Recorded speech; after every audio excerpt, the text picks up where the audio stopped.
Hello दोस्तों, रोज़ की तरह अनलिखनी ब्लॉग में सबका हार्दिक स्वागत है। सबके मंगल भविष्य की कामना के साथ बड़ों को मेरा सादर नमस्कार, छोटों को मेरा आशीर्वाद। मैं ठीक हूँ, आशा करता हूँ कि आप ठीक होंगे। दोस्तों, आज के रामचरितमानस के उत्तरकांड के प्रसंग में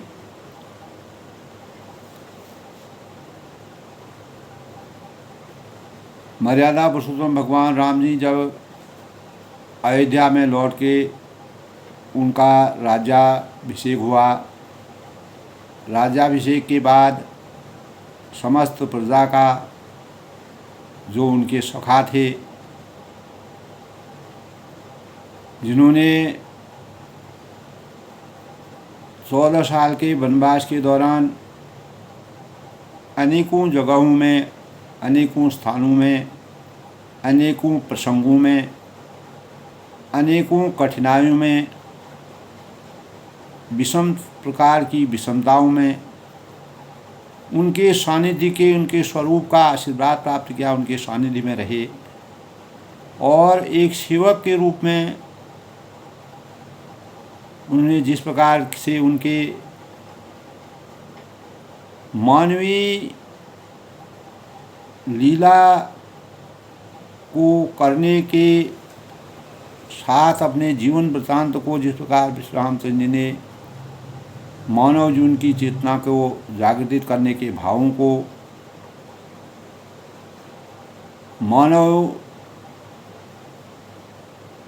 मानवता के लिए हमेशा अवतरित करने के लिए सृष्टि में ऐसे भावों का जागरण किया, तो ऐसे इन सभी लोगों को अपना माध्यम बना करके प्रेरणा स्रोत के रूप में उनके कार्यों के भावों को सृजित करने के भावों को जागृत किया। और जब मर्यादा पुरुषोत्तम भगवान राम जी ने 14 वर्ष के वनवास के बाद अयोध्या में अपना उनका राज तिलक हुआ, राज तिलक के बाद मान मर्यादा रीति रिवाज और अपने संस्कारों के अनुसार, रघुकुल की रीति के अनुसार, रघुकुल की मर्यादा के अनुसार अनेक कार्यों को जिस प्रकार से कार्यों को करने की विधाओं को जन्म दिया, तो उसी अनुरूप में दोस्तों राम राज बैठे त्रिलोका, हर्षित भई गई सब शोका। तो यहाँ से जब प्रजा के ने उनके राम राज्य के उदय के साथ जीवन को चरितार्थ करके, अपने जीवन को धन्य करके अपने अपने व्यवस्थित स्थान पर जाने का के भावों से मर्यादा पुरुषोत्तम भगवान राम जी उनको विदा किया, तब राम राज्य में किस प्रकार के भावों का उदय हुआ, किस प्रकार का साम्राज्य चला, कैसे लोगों में के मन वचन और कर्मों में किस प्रकार के भावों का संचार हुआ। तो कल के प्रसंग में दोस्तों काकभूषणी जी इसी परिप्रेक्ष्य में गरुड़ जी से कहते हैं कि श्री राम जी के राज्य में जड़ है, चेतन है, सारे जगत में काल, कर्म और स्वभाव और गुणों से उत्पन्न हुए दुख जो है किसी को भी नहीं होते हैं। यानी दैहिक भौतिक तापा, 3 प्रकार के तापों का जो प्रभाव मानव जीवन को व्यथित करता है, परेशान करता है, उन तापों से मुक्ति और उन तापों के सही निर्धारण की जो भाव प्राकृतिक समुदाय में आते हैं, मानव जीवन में आते हैं, और चेतन सारे जगत में चेतना आती है, काल, कर्म और स्वभाव और गुणों में अनेक प्रकार के भावों की संरचना होती है। तो किसी को भी सब लोग अपने भावों से जिस प्रकार से संतप्त हुए, जिस प्रकार से विवेक रूपी ज्ञान का संचार हुआ, इनके बंधन से और लोभ, मोह, क्रोध और सारे काल, कर्म और स्वभाव और गुणों में जो बुराइयां होती है उनके बंधन से मुक्ति प्राप्ति की। यही राम राज्य की विशेषता का सबसे बड़ा स्वरूप है। दोस्तों, उत्तरकांड के प्रसंग में कल के भाव में काकभूषण जी गरुड़ से मर्यादा पुरुषोत्तम भगवान राम जी के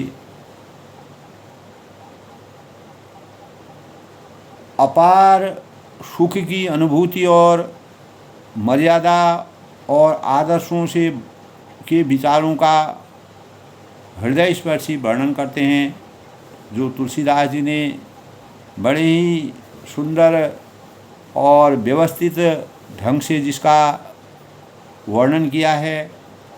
तो दोस्तों, इसी अनुक्रम में आज के पंचांग की शुरुआत करते हैं। दोस्तों, आज 2 अगस्त 2024 श्रावण मास के कृष्ण पक्ष की उदया तिथि यानी त्रयोदशी,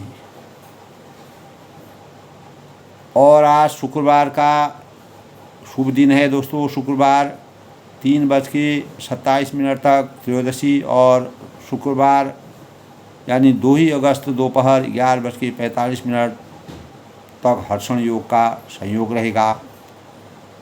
शुक्रवार सुबह 10:59 तक आर्द्रा नक्षत्र रहेगा और चंद्रमा आज मिथुन राशि में प्रवेश करेंगे, मिथुन राशि में रहेंगे।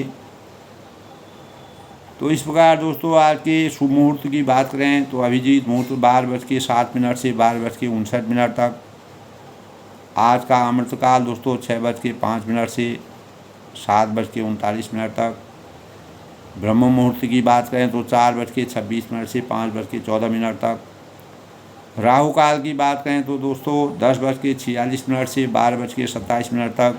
इस दौरान किसी भी कार्य के शुभ कार्यों को करना वंचित है, अशुभ कार्य है। आज का सूर्योदय 5:43 और सूर्यास्त 7:11 तक होगा। दोस्तों, आज दोस्तों मैंने 3 राशियों के भावों का, जैसे मेष राशि है, मेष राशि में दोस्तों आज कारोबार में भागा दौड़ी हो सकती है। विदेश यात्रा के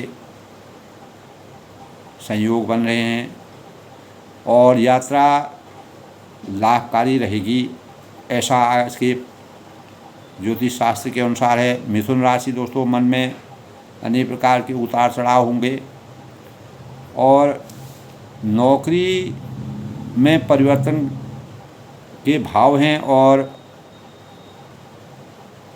अपने परिवार से दूर दूसरे स्थान पर जाना पड़ सकता है। सिंह राशि, मन प्रसन्न रहेगा दोस्तों और नौकरी में अनेक प्रकार के सद्भावों का संचार होगा और जो कार्य में करने वाले लोग हैं उनका सानिध्य प्राप्त होगा। तो इस प्रकार से दोस्तों आज के 3 राशियों की मैंने शुभ भावों का वर्णन किया है। आज दोस्तों शुक्रवार का शुभ दिन है। तो शुक्रवार की प्रकृति दोस्तों मृदु है और यह दिन एक और जहाँ लक्ष्मी का दिन है, वहीं दूसरी ओर माँ काली और दुर्गा का दिन है और यह दैत्यों के गुरु शुक्राचार्य का भी दिन है। और इस दिन दोस्तों लक्ष्मी माता और काली माता की पूजा विशेष लाभकारी मानी गई है, मनोवांछित फलों की द्योतक है। शुक्रवार को घर में खुशियों की सूचक मानी जाती है। इस दिन घर में पूर्ण स्वच्छता सफाई से माता लक्ष्मी जो धन की प्रतीक होती है, वैभव लक्ष्मी प्रसन्न होती हैं। इसीलिए इसे शक्ति और दया और वैभव की मान्यता का दिन माना जाता है। तो शुक्र प्रेम की देवी है दोस्तों। शुक्रवार शुक्र ग्रह के नाम से सौंदर्य में निखार आता है, ऐश्वर्य और कीर्ति और धन दौलत की प्राप्ति होती है। शुक्रवार का स्वामी शुक्र है दोस्तों, और शुक्रवार की राशि कुंभ है। शुक्र को दोस्तों प्रबल करने का मंत्र है ओम ब्रौंग ब्रिंग सह शुक्राय नमः। इस मंत्र का जाप करना चाहिए और सफ़ेद कपड़े पहनने चाहिए और सफ़ेद वस्तुओं और चीज़ों का दान करना शुभ माना गया है। यह दिन आत्मा की सफाई, स्वच्छता और साफ सुथरे वस्त्रों को प्राप्त करना, ज्ञान की प्राप्ति और शौर्य, सौंदर्य और शुक्रवर्धक यह दिन अनेक प्रकार से हमारे जीवन को कृतार्थ करने का दिन है। ये शुक्रवार दोस्तों यश और कीर्ति का मानक होता है। इस दिन किसी के से उधार लेना, पैसों का उधार लेन देन नहीं करना चाहिए। माँ लक्ष्मी का पूजन व्रत, आध्यात्मिक वैभव देवी से धन की प्राप्ति होती है, परेशानियाँ दूर होती हैं, अनेक प्रकार से जीवन में कठिनाइयों से, परेशानियों से मुक्ति मिलती है। तो इस प्रकार से दोस्तों शुक्रवार का दिन माँ की पूजा करना और माँ का आशीर्वाद प्राप्त करना और उपवास रखना, संतोषी माँ का व्रत भी इस दिन रखा जाता है दोस्तों। जो अविवाहित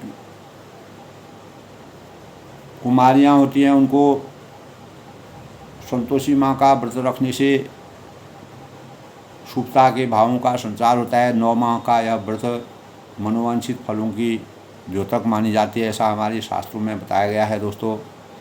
तो कुल भावों को मिलाकर के शुक्रवार का दिन यश कीर्ति का मानक का स्वरूप है और हमारे जीवन में अनेक प्रकार की शुभता का संचार होता है। तो दोस्तों रामचरितमानस की उत्तरकांड में कल के प्रसंग में दोस्तों हमने राम कहा गया है कि राम राज बैठे त्रिलोका, हर्षित भई गई सब शोका, बयर न कसु काहू सन कोई, राम प्रताप विषमता खोई। श्री राम जी के राज्य पर प्रतिष्ठित होने पर तीनों लोग हर्षित हो गए, उनके सारे शोक जाते रहे और कोई किसी से बैर नहीं करता था। श्री राम जी के प्रताप से सबकी विषमता, आंतरिक भेदभाव पूर्ण रूप से मिट गई और राम राज्य में दैहिक भौतिक ताप जो होते हैं किसी को व्यापते नहीं थे, किसी को सताते नहीं थे। सब मनुष्य प्रेम और सौहार्द परस्पर वेदों में बताई गई नीति के अनुसार चलते थे और अपने अपने धर्म का पालन करते थे। तो चारों चरण धर्म जग माही, पूरी रहा सबने माही, नाई बकत नर और नारी, सकल परम गति के अधिकारी। तो धर्म और चारों चरणों सत्य, सौ, दया और दान के जगत में परिपूर्ण हो रहा यह संसार स्वप्नों में भी कहीं पाप नहीं कर सकता है। राम राज्य में पुरुष और स्त्रियां सभी राम भक्ति में लीन हैं और सभी परम गति और मोक्ष की प्राप्ति के द्योतक हैं।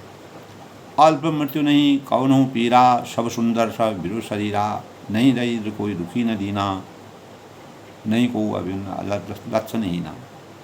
छोटी अवस्था में मृत्यु किसी की नहीं होती थी, न किसी को कोई पीड़ा होती थी। मर्यादा पुरुषोत्तम भगवान राम जी का आशीर्वाद प्राप्त था, सभी के शरीर सुंदर और निरोगी थे और न कोई दरिद्र था, न दुखी था, न दीन था, न कोई मूर्ख था, न शुभ लक्षणों से हीन ही था। तो सब में शुभता के भावों का संचार था। तो सभी दोस्तों दम्भ रहित थे, धर्मपरायण थे और पुण्यात्मा थे।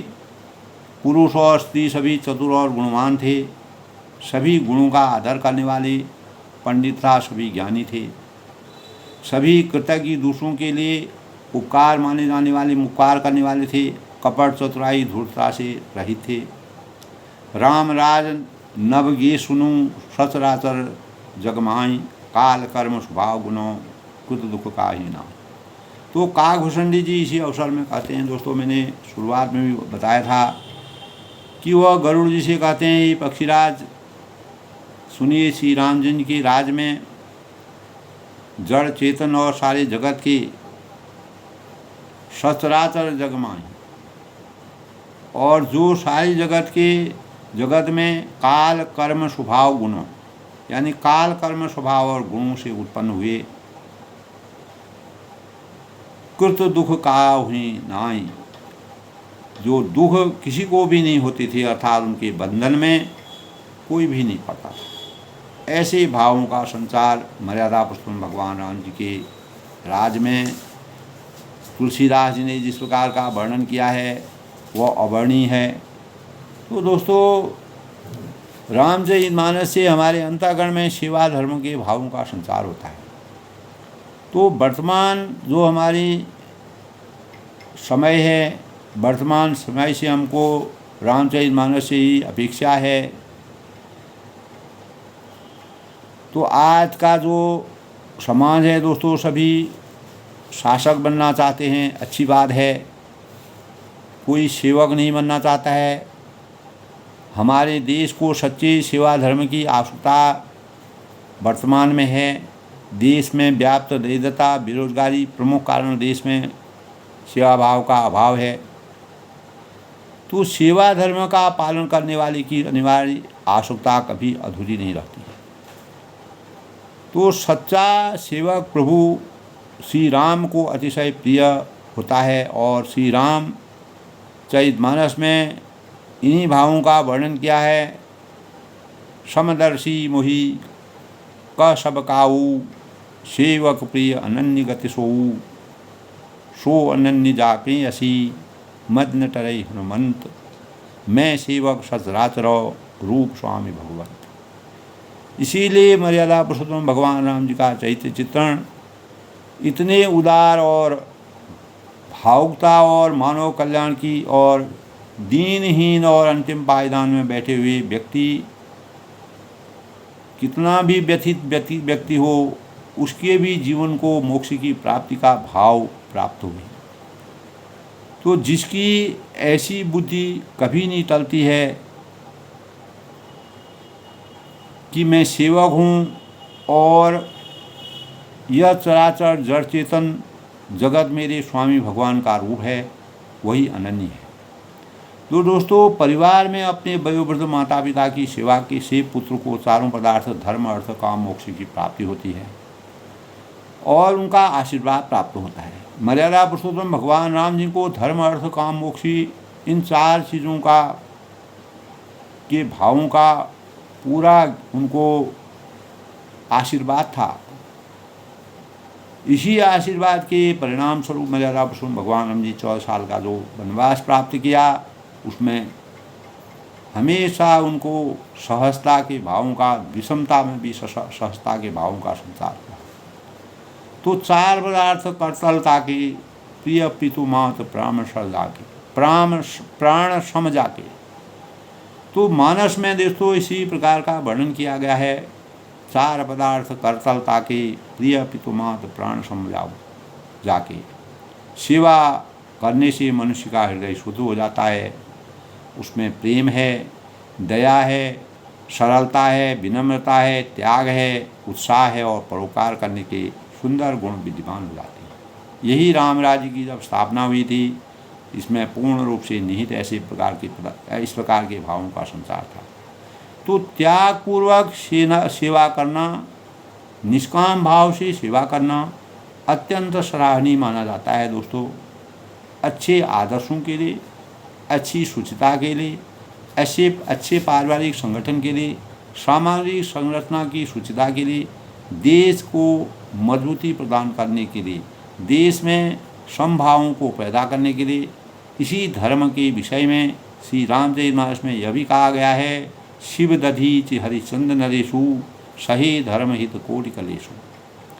पति की सेवा करने वाली महासती अनुसैया ने पति की सेवा करके इतना तपोबल प्राप्त किया था, जिससे एक बार ब्रह्मा विष्णु महेश भी उन्होंने शिशु बना दिए थे। तो सेवा तो दोस्तों ऐसा व्रत है, ऐसा कर्म है, ऐसे भाव हैं जिससे बड़े हिंसक जीव जंतु की भांति वश में हो जाते हैं। शेर भी जो शेर बनकर राजा होता है, अगर हमारे अंदर सेवा भाव हैं, इस प्रकार के शेरों के भी अनेक प्रकार के प्रसंग मिलते हैं दोस्तों, बहुत लंबा प्रकरण है। तो अनेक कोई भी खतरनाक से खतरनाक जीव भी सेवा धर्म से अपने वश में किए जाते हैं। तो रोगी है, दरिद्री है, अशिक्षित है और विकसित है, मानवता की सेवा करके उसे स्वस्थ, संपन्न और सुनिश्चित और सुविकसित बनाने का संकल्प लेकर अति वेग से सत्कार्य में जुड़ जाने से मनुष्य जाति की भलाई होती है। और यही हमारे शाश्वत सत्य की प्रकटता का सबसे बड़ा परिणाम होता है। हमारे शास्त्र और अनुभवशील मनीषी बताते हैं कि दोस्तों, ईश्वर निमित्त सेवा करने वाले शरीर से ही प्रभु की श्री रामचंद्र जी प्रकट होते हैं। कस्तूरी कुंडल बसे मृग ढूंढे बनमाय, ऐसे गढ़गर राम है दुनिया देखिए मान। तो आत्मवत सर्वभूतेषु सर्वे सन्तु सुखिनो सर्वे सन्तु निरामया सर्वे भद्राणि पश्यन्तु माँ कश्चित् दुख भाग। इस प्रकार की भावों का आत्मवत सर्वभूतेषु और वसुधैव कुटुम्बकम की भावना विकसित होती है। सेवा धर्म का पालन करने से वह कोख गौरवान्वित होती है, जिससे हम अद्वितीय मानव की रचना हुई है। हमारे देश की रक्षा में जो सैनिक लगे हुए हैं, उनकी माताओं की कोख धन्य है, जिन्होंने अपने बच्चों को पाल पोस करके देश सेवा के लिए समर्पित किया है और मानव रक्षा के लिए रामचरितमानस से भी अच्छे भावों का सृजन किया है। तो दोस्तों, सेवा धर्म जब माता पिता के अंदर इस प्रकार के भाव होते हैं, तो वही भाव दोस्तों आगे परिमार्जित होते हैं, उन्हीं की संतानें आगे जाती हैं, वही देश का कल्याण करते हैं, मानव की रक्षा करते हैं। मानव की वास्तविक परिभाषा के सही मानव वही हैं दोस्तों, जो देश की सेवा करते करते अपनी माता के कोख को गौरवान्वित करने के भावों को का संचार करते हैं, जो जिससे अद्वितीय मानव की रचना होती है। हमारे इतिहास में हमेशा के लिए वह गौरवान्वित होकर के स्वर्णाक्षरों में लिखा जाता है उनका नाम। तो ऐसी प्रेरणा से हमको अभिभूत होकर के रामचरितमानस में दोस्तों इन्हीं आदर्शों का पूर्ण रूप से विवरण विस्तार से वर्णन किया गया है। तो प्रत्येक चौपाई में, प्रत्येक दोहे में, प्रत्येक श्लोक में, प्रत्येक स्वरठा में, प्रत्येक छंद में इस प्रकार के भावों का संचार है। गूढ़ता से हमको उसके रहस्य को समझना है। तो दोस्तों, भूमि सप्त सागर मेखला एक भूप रघुपति कौशला भुवन अनेक रोम प्रतिदासु यह बुबला कुछ बहुत निराशु। तो अयोध्या में श्री रघुनाथ जी 7 समुद्रों को मेखला या करधनी वाली पृथ्वी से एकमात्र राजा है।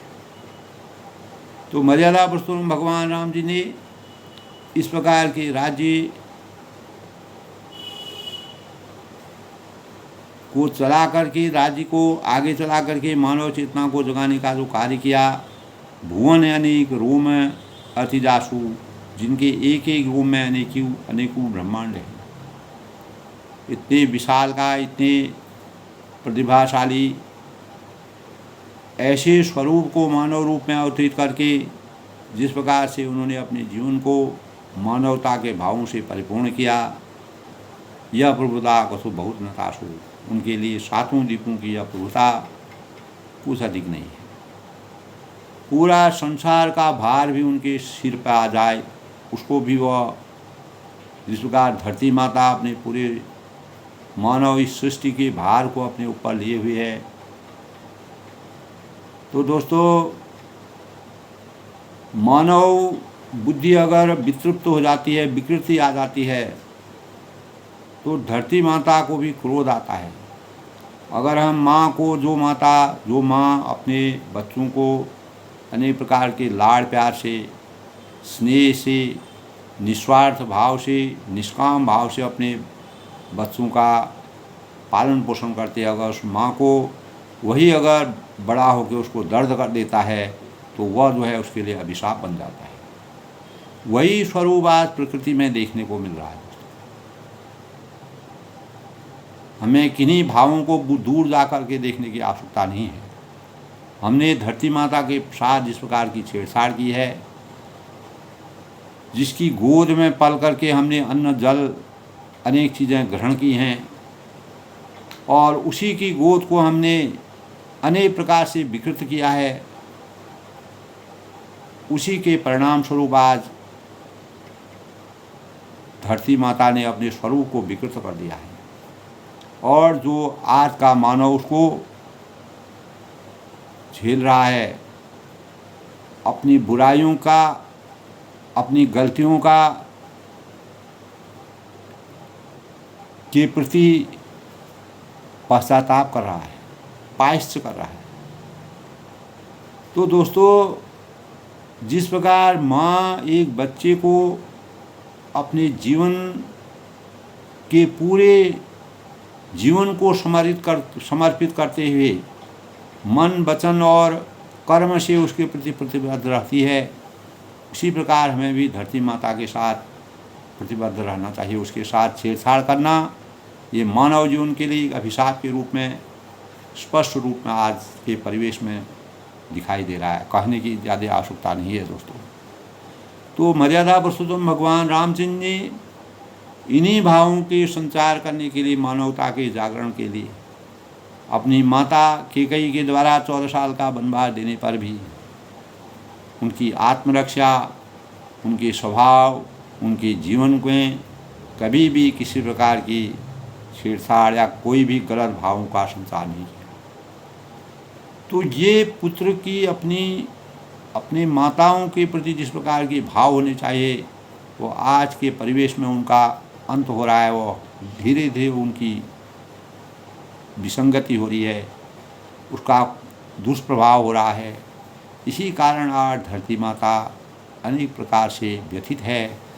इन भावों को दोस्तों अगर सूक्ष्म रूप से, गहराई से, गूढ़ता से अगर हम सोचें तो हम प्रकृति को दोष नहीं दे सकते। प्रकृति का स्वरूप इसलिए अहिंसा परमो धर्म, आज हम अहिंसा के भूत बन गए हैं, हिंसा के भूत बन गए हैं। जो अहिंसा के पुजारी थे उनको हमने हमेशा के लिए तिलांजलि दे दी है। तो हम हिंसा में उतर गए हैं। वही हिंसा आज धरती माता अपना स्वरूप प्रकट कर रही है, जो मानवता के लिए अभिशाप बन के खड़ी हो रही है। तो दोस्तों, इसी प्रकार इसीलिए कहा है, भगवान श्री कृष्ण ने इसलिए कहा है, यदा यदा ही धर्मस्य, जब धर्म की हानि होती है, अधर्म की वृद्धि होती है, तो वह किसी न किसी रूप में जन्म लेते हैं और अधर्म का हमेशा नाश करते हैं, धर्म की स्थापना करते हैं। यही आज प्रकृति और धरती माता मानव जीवन के साथ इस प्रकार का लगाव रहा है। इसको गहराई से सोचने की ज़रूरत है। हम धरती माता से जिस प्रकार से छेड़छाड़ कर रहे हैं वह राम राज्य की स्थापना में सत्य नहीं, कहीं पर भी उसका उदाहरण नहीं दिया सकता है। वह बिल्कुल उससे परे है। तो दोस्तों, सो महिमा समुझत प्रभु केरी, यह बंतरहीनता घनेरी। तो दोस्तों, इस प्रकार की प्रेरणाएँ हमको मिलती हैं। हम रामचरितमानस को पढ़ने का मतलब ये नहीं कि हमने रामचरितमानस पढ़ लिया, हमने अहोभाग्य कर लिया, अपने जीवन को चरितार्थ कर दिया, अपने जीवन का उद्धार कर दिया। लेकिन उसकी वास्तविकता को समझना हमारा परम कर्तव्य है। तो उसी से हमको धरती माता को जोड़ते हुए, तो उस समय के परिवेश और आज के परिवेश में मानवता का कोई भी प्रतिशत नहीं रह गया है। मानवता अपने स्वभाव से गिरती जा रही है। तो सो महिमा समुझत प्रभु केरी, बल्कि प्रभु की उस महिमा को समझ लेने पर तो यह कहने में हुए ही 7 समुद्र से घिरी हुई सप्तद्वीपमयी यह वर्णहीनता घनेरी पृथ्वी के एकांत, यानी एक स्वंद सम्राट हैं, स्वरूप हैं, सोई महिमा खगेश जिन जानी। तो उनकी बड़ी हीनता होती है, परंतु काकभूषणी जी गरुड़ से कहते हैं कि जिन्होंने वह महिमा जान ली, परमात्मा के इस प्रकार के सौजन्य को, उनके स्वभाव को, उनके वास्तविक विशालता को जान लिया, वे फिर इस लीला में बड़ा प्रेम मानते हैं। वह इस लीला की वास्तविकता को, अनेक प्रकार की होने वाली जो गलतियां हैं वह गलतियां कभी नहीं करते हैं, मानवता के पुजारी बन जाते हैं। सो जाने कर फल यह लीला, कहीं महा मुनिवर दस लीला। तो सो जाने कर फल एक लीला, कहीं महा मुनिवर दस लीला। यानी क्योंकि उस महिमा को जानने का फल यह लीला, इस लीला का अनुभव ही है। इंद्रियों का दोस्तों राम राज कर सुख संपदा। तो इंद्रियों का दमन करने वाले श्रेष्ठ महामुनि ऐसा कहते हैं, बरन सकई फनी शारदा, सो जाने कर फल कह लीला, कहीं महामुनिवर दमशीला। तो क्योंकि उस महिमा को भी जानने का जो फल यह लीला है, इस लीला का अनुभव ही है। इंद्रियों का दमन करने वाले श्रेष्ठ महामुनि ऐसा कहते हैं, जो ज्ञानी लोग हैं, ऋषि हैं, मुनि हैं, उनकी इस प्रकार की मान्यता है। राम राज कर सुख संपदा, राम राज्य की सुख संपत्ति का वर्णन शेष जी वर्ण सकई फनीस शारदा। फनीस शेष जी फणों के महाधीराज, यानी अनेक फणों वाले जो शेष जी हैं, जिन पर इस धरती, जिनकी धूरी पर धरती टिकी हुई है, और सरस्वती जी भी इसका वर्णन नहीं कर सकते। इस प्रकार के स्वभाव से मर्यादा पुरुषोत्तम भगवान राम जी का चैत्र चित्रण है। तो दोस्तों, मानव चेतना को जगाने के लिए और अनेक प्रकार की लीलाओं को करते हुए इंद्रियों में अपने समता के भावों का संचार करने के लिए, इंद्रियों को वशीभूत करने के लिए किस समय हमको किस प्रकार के कार्यों को करना चाहिए, कैसे अपने इंद्रियों में हमारा नियंत्रण होना चाहिए, तो इन सब भावों को परमात्मा मर्यादा पुरुषोत्तम भगवान राम जी हमेशा अपने श्रेष्ठ बल से और अपनी श्रेष्ठ सत्ता से, श्रेष्ठ ज्ञान से और मानव जीवन को सही जीवन प्रदान करने के लिए इस प्रकार के भावों का संचार किया। यही भावों को तुलसीदास ने बड़े हृदय स्पर्शी रूप में इसका वर्णन किया है। तो राम राज्य की सुखमय संपत्ति का वर्णन शेष जी भी नहीं कर सकते हैं, सरस्वती भी नहीं कर सकती हैं। शेष जी जो पूरी धरती को अपने ऊपर समाये हुए हैं, अगर एक सेकंड भी अगर वह डगर-मगर हो जाते हैं तो पूरी धरती का स्वरूप समाप्त हो जाता है। सरस्वती, जिसके अंतःकरण में सरस्वती का वास नहीं होता है, उसमें अनेक प्रकार की मानव विकृतियाँ आ जाती हैं। माँ सरस्वती का आशीर्वाद प्रत्येक मानव के जीवन को चैत्रवान बनाती है, मनोविकारों को दूर करती हैं, मन में शुचिता के भावों का संचार करती हैं और मनोवांछित फलों की प्राप्ति के अनुसार मानव चेतना को जगाने का कार्य करती हैं। जिसके अंतःकरण में सरस्वती का वास होता है, वो हमेशा अपने जीवन में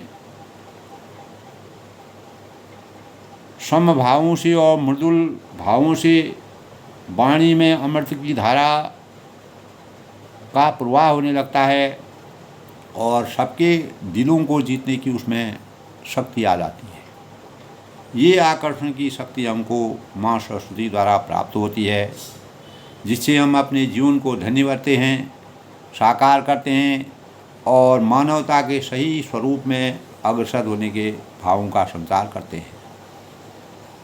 तो इस प्रकार दोस्तों, मानव चेतना को जगाने के लिए मर्यादा पुरुषोत्तम भगवान राम जी का चरित्रण जिस प्रकार तुलसीदास ने किया है, वह हमारे जीवन में हमेशा के लिए हमें अनेक प्रकार से कृतार्थ करता है। सब उदार सब परोपकारी विप्रचरण सेवक नरनाथ। तो सभी नर नारी उदार हैं। तो काकभूषण जी गरुड़ जी से कहते हैं कि राम राज्य की इस प्रकार की स्थापना, राम राज्य का इस प्रकार का माहौल, इस प्रकार का परिदृश्य, इस प्रकार का परिवेश मानव चेतना को जगाने, आदर्श समानता के भावों के लिए, सृष्टि के में हमेशा के लिए अमरत्व का वरदान प्राप्त करती हैं और मानव जीवन में गलत संस्कारों से सत्संस्कारों की ओर प्रेरित करना, इस प्रकार के भावों का संचार करके मानवता का जागरण करती है। सब उदार, सब परोपकारी, सभी नर नारी उदार हैं, क्योंकि मर्यादा पुरुषोत्तम भगवान राम जी ने हमेशा उदारता का परिचय दिया है। अपने समाज में अपने गुरुओं से, अपनी प्रजा से, अपने माताओं से, अपने पिताजी से द्वारा उदार और परोपकारिता के भावों को हमेशा के लिए जागृत किया है, अपने भाइयों से भी। तो विप्र चरण सेवक नर नारी और सभी परोपकारी हैं, सभी ब्राह्मणों के चरणों में सेवा करने वाले हैं। यानी जो ज्ञानी लोग हैं, जो बुद्धिजीवी लोग हैं, जो प्रबुद्ध लोग हैं, उनके चरणों का ध्यान लगाने वाले उनके सेवक हैं।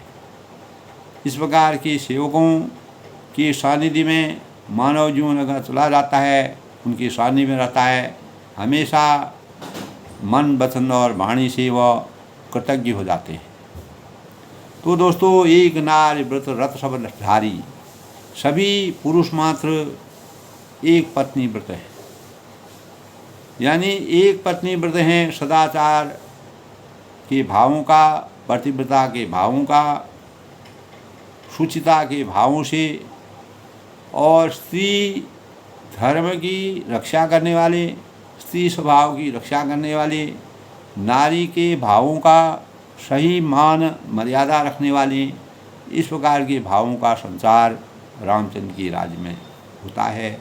ऐसा काकभूषण जी गरुड़ जी को अपना संवाद कहते हैं, अपने भावों की रचना करते हैं। ते मन बच क्रम पति हितकारी। और इसी प्रकार जो स्त्रियां हैं, जो नारियां हैं, जो पतिव्रता नारियां हैं, पवित्रता की प्रतीक है, मन वचन और कर्म से पति का हित करने वाली। तो जब ऐसे भावों का संचार सामाजिक परिवेश में होता है तो किसी प्रकार के अवगुण नहीं आते हैं, शुचिता के भाव आते हैं, सुंदर भावों का संचार होता है और वाणी में मिठास आती है, अंतर्मन में मृदुलता आती है, मधुरता आती है, ज्ञान का संचार होता है, सहनशीलता का उदय होता है, धैर्य भावना का उदय होता है। तो मर्यादा पुरुषोत्तम भगवान राम जी धीर बुद्धि के थे, धीरता उनके जीवन की शैली थी। इसी प्रकार उन्होंने प्रत्येक मानव मात्र को, प्रत्येक स्त्री और पुरुष को इस प्रकार के भावों से संचित किया कि धीरता, सहनशीलता और पवित्रता, मन वचन और कर्म से अपनी वाणी में मधुरता, उदारता, लोक कल्याणकारिता और सेवा के भावों के समर्पण के भावों से हम अपने जीवन को कैसे मार्गदर्शी बना सकते हैं, कैसे आकर्षित कर सकते हैं लोगों को, कैसे शुचिता के भावों का संचार कर सकते हैं और अज्ञान रूपी अंधकार से हम ज्ञान रूपी प्रकाश में कैसे हमारा उदय हो सकता है। ऐसे भावों को पुरुष और स्त्रियों के अंतःकरण में परमात्मा का जैसा वास होता है, इस प्रकार के भावों का संचार होता है। तो मर्यादा पुरुषोत्तम भगवान रामचंद्र जी की चरित्र के जो आदर्श, इसीलिए मर्यादा पुरुषोत्तम भगवान राम जी को आदर्श का प्रतीक माना गया है। दंड जतिन कर भेद जहों नर्तक नित्य समाज। दंड जतिन कर भेद जहों नर्तक नित्य समाज। जीतहु मनि सुनि असौ रामचंद्र के राज। तो दोस्तों, श्री रामचंद्र की राज्य में दंड केवल सन्यासियों के हाथों में है, जो हमेशा अपने जीवन को परोपकार के लिए, मानव कल्याण के लिए हैं। तो दंड की विधा किसी प्रकार का कोई कानून नहीं है, नियम नहीं है। सभी नियम जो है सन्यासियों के हाथों में, जो सुंदर चरित्र वाले हैं, ज्ञान के पिपासु हैं, भेद नाचने वालों के नृत्य समाज में हैं। जीतो शब्द केवल मन के जीतने के लिए सुनाई पड़ता है। कोई आचार विचार से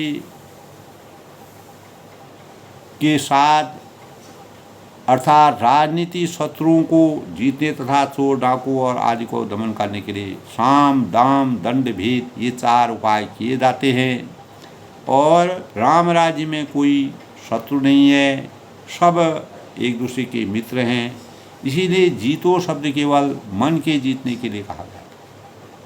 तो कोई अपराध नहीं करता है, सब निरपराधी है। यानी इस प्रकार की जब अभाव होता है, कमियां होती हैं, आपस में पारदर्शिता नहीं होती है, सुचरिता नहीं होती है, जाति का बंधन होता है, धर्म का बंधन होता है, तभी हमारे अंतर्गण में कुविचारों का समावेश होता है। तो राम राज्य में इस प्रकार के कुविचारों का समावेश नहीं था। आज के परिवेश में जाति है, धर्म है और अनेक प्रकार की बड़ा है, छोटा है, महत्वाकांक्षा हैं, अनेक प्रकार की अपेक्षाएं हैं। इससे मानव जीवन घिरा हुआ है। इसी मानव जीवन के इस प्रकार के भावों से घिरे होने के कारण आपसी तनाव है, आपसी मतभेद है, आपसी विचारधाराओं में भाईचारा दिन पर दिन गिरता जा रहा है। यह सोचनीय है दोस्तों। राम राज्य की अगर सही स्थापना करनी है, मानव धर्म का सही प्रयोग करना है, तो राम राज्य की स्थापना के साथ अपने जीवन को, हर एक व्यक्ति को अपने जीवन के बारे में सोच विचार करना चाहिए। क्योंकि इस प्रकार के धर्म और साहित्य, इस प्रकार की संरचना, इस प्रकार की मर्यादा भारत के दर्शन में हमेशा के लिए व्याप्त है। केवल हमको उनका अनुसरण करना है, उनके ज्ञान, वास्तविक ज्ञान का संचार करके अपने कार्यों को परिलक्षित करना है, अपने कर्तव्यों का निर्वहन करना है। शांति और सद्भाव से जीवन के कार्यों को परिमार्जित करना है। यही आज की प्रेरणा का सबसे बड़ा स्रोत है दोस्तों। तथा सभी अनुकूल होने के कारण भेद नीति की आवश्यकता ही नहीं पड़ती है। किसी प्रकार का भेद ही नहीं है आपस में, किसी प्रकार का कोई जाति नहीं, कोई धर्म नहीं, कोई सब मानवता के धर्म से राम राज्य की स्थापना में लीन हैं। और हर एक मानव का अपनी सूचना के अनुसार, मानव धर्म के अनुसार हर एक व्यक्ति का, जन जन का की सेवा भाव का और उनकी आचार संहिता का के भावों का ध्यान रखा जाता है। और भेद शब्द सुर ताल के भेद के लिए ही कामों में आता है। तो जब हम संगीत गाते हैं, भगवान का ध्यान रखते हैं, भजन कीर्तन करते हैं, वहीं पर हमें अनेक प्रकार की शुचिता के भावों का भगवत प्राप्ति होती है। तो दोस्तों, कहने का मतलब ये है कि राम राज्य में दंड केवल सन्यासियों के हाथों में है। सन्यासी हमेशा सद्मार्ग की, आज के सन्यासियों की बात नहीं कर रहा हूँ, जो समय के उस परिप्रेक्ष्य में रहने वाले जो सन्यासी हैं, उनके हाथों में दंड संहिता है। तो उनके अंतःकरण में सत्य है, शुचिता है और किसी प्रकार का निष्काम भाव उनके अंदर है। किसी प्रकार का महत्वाकांक्षा नहीं है, अपेक्षा नहीं है, धन लोलुपता नहीं है। तो इसीलिए अनेक प्रकार इस प्रकार के सामाजिक परिवेश में उनको पूर्ण अधिकार है। और सब उनके साम दाम दंड भेद ये 4 उपाय किए जाते हैं और इनका कहीं पर भी कोई प्रभाव नहीं है। राम राज्य में कोई किसी का शत्रु नहीं है, सब एक दूसरे के मित्र हैं, सब भाईचारा है, आपसी संबंध हैं, प्रेम है, सद्भाव है और सुर ताल और किसी प्रकार का भेद, एक दूसरे के अनुकूल वातावरण का समावेश है। तो दोस्तों, आज के परिवेश के साथ के परिप्रेक्ष्य में हमें यही प्रेरणा मिलती है रामचरितमानस के श्रवण से, अध्ययन से, कि हमें भी आज के परिवेश में ऐसे वातावरण को बनाने का, के भावों का संचार करना चाहिए। प्रत्येक मानव मात्र को अपने मन के अंतःकरण को परिवर्तित करके मानव प्रेम की जागृति को जगाना चाहिए। मानव के अंतःकरण में सुंदर भावों का संचार करना चाहिए और शुचिता के भावों से जन कल्याण के भावनाओं का आदर करना चाहिए। अनेक प्रकार की महत्वाकांक्षाएं अपेक्षाएं से दूर रह करके अपना सादा जीवन उच्च विचार के भावों से अपने जीवन को आगे अग्रसित करना चाहिए। प्रेरणा स्रोत के रूप में दोस्तों आनंद लेखनी ब्लॉग में सबका हार्दिक स्वागत है। इसी परिप्रेक्ष्य में दोस्तों रामचरितमानस की स्मरण करने से अपार आनंद की अनुभूति होती है। मैं प्रत्येक श्रोता जो भी एक दूसरे की बातों को सुनते हैं, विचार करते हैं, संयम अपने अंतःकरण में रखते हैं, वह हमेशा सुंदर जीवन यापन करते हैं, सहज जीवन यापन करते हैं। यही हमारे जीवन का सबसे बड़ा लक्ष्य होना चाहिए। इसी से हम जीवन में सुंदर अपने जीवन को शुचिता के साथ अपने जीवन को उदार बना सकते हैं, मानवता के भावों का संचार कर सकते हैं और सुखमय जीवन की कामना कर सकते हैं। और आने वाली पीढ़ी जो है वो भी हमसे कुछ सीखे।